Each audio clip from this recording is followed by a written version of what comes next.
Bonjour et bienvenue dans ce nouveau podcast. Je vous présente aujourd'hui un sujet très débattu, celui de l'intégration de l'intelligence artificielle dans les écoles.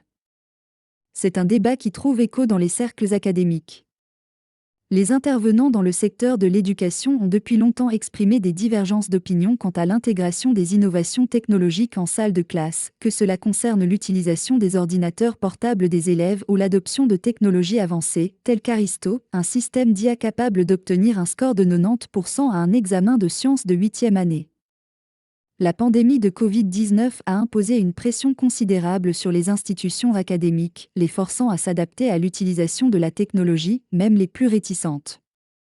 Cela a conduit la communauté éducative à reconnaître que sa mission dépasse désormais la simple transmission de connaissances et qu'elle doit également préparer les nouvelles générations à une utilisation responsable de la technologie, plutôt que d'en exclure complètement l'usage de la salle de classe.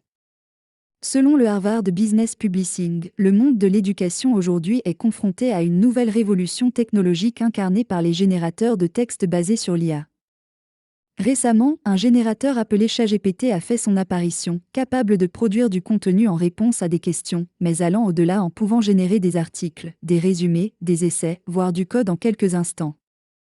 Dans le domaine de l'éducation, les étudiants ont découvert de multiples applications pour ChatGPT, notamment pour leurs devoirs et leurs examens. Certains observateurs considèrent que si cette technologie est utilisée de manière inappropriée, elle pourrait entraver l'apprentissage des étudiants. Ainsi, se pose la question de savoir si le monde de l'éducation doit s'adapter à cette nouvelle technologie ou lui résister.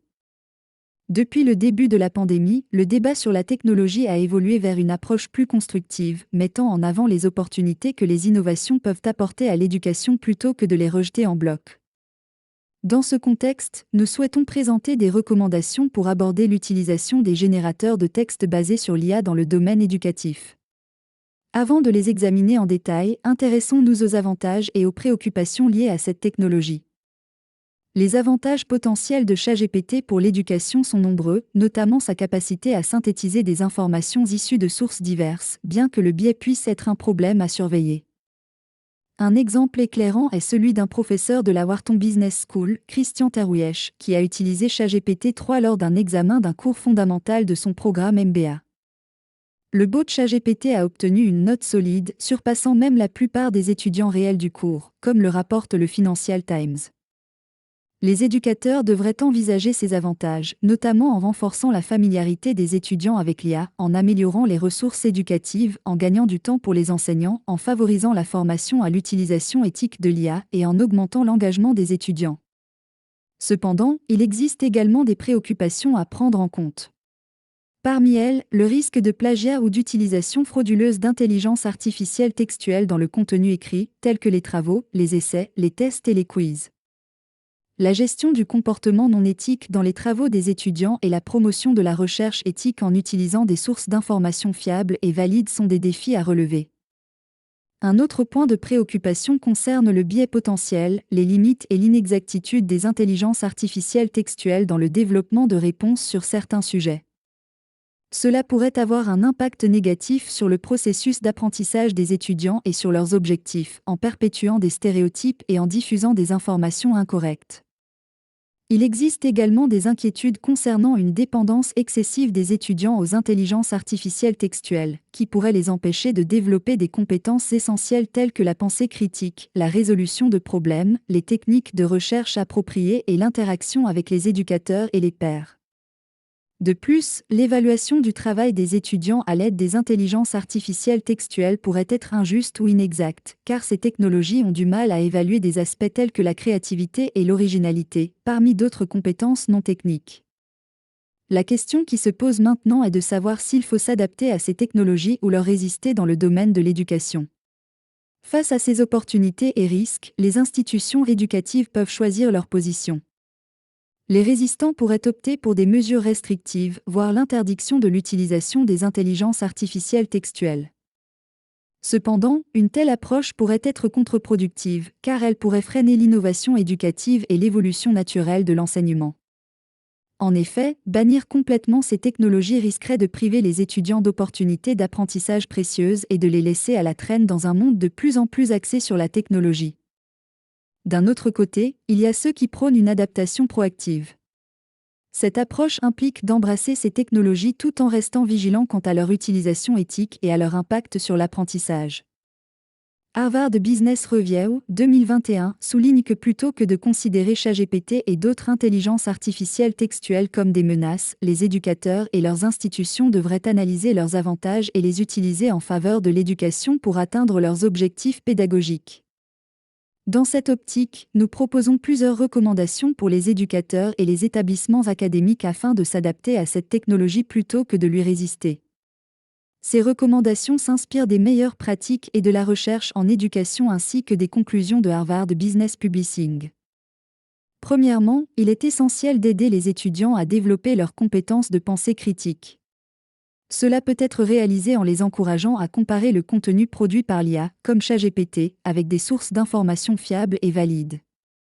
En mettant l'accent sur la capacité des étudiants à évaluer et à contextualiser l'information générée par l'IA, les éducateurs peuvent les armer avec des compétences essentielles dans le monde actuel.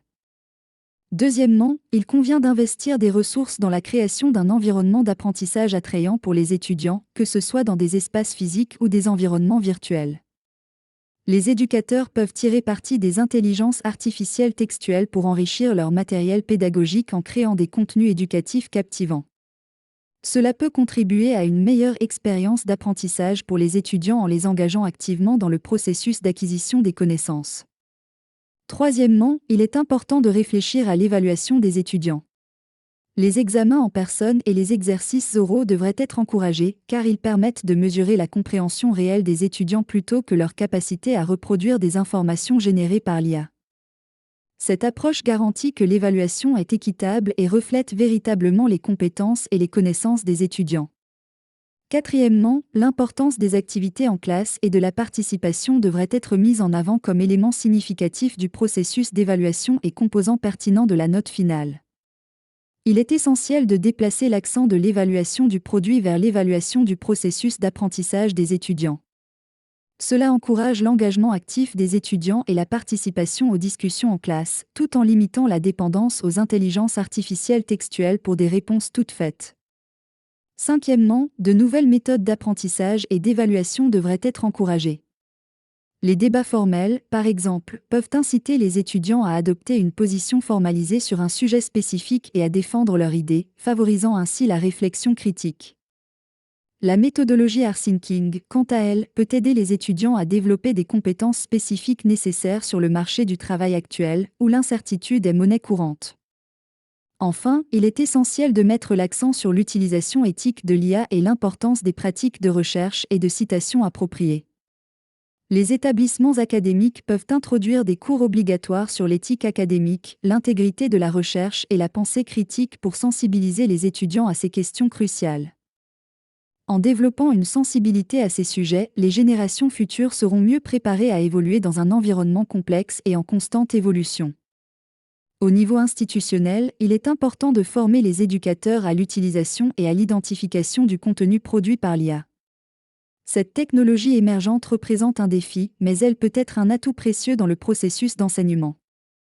L'utilisation de l'intelligence artificielle textuelle comme ChatGPT peut être bénéfique si elle est abordée de manière réfléchie.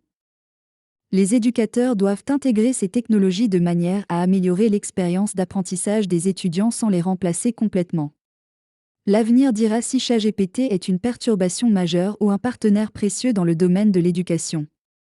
Toutefois, il est clair que ces technologies ont le potentiel de transformer la manière dont nous enseignons et apprenons, et il est de notre responsabilité de les utiliser de manière éthique et constructive pour le bénéfice de l'éducation. Merci d'avoir écouté ce podcast. Assurez-vous de cliquer sur le bouton s'abonner et de cliquer sur l'icône de la cloche pour rester informé de tout ce que je fais. À très bientôt.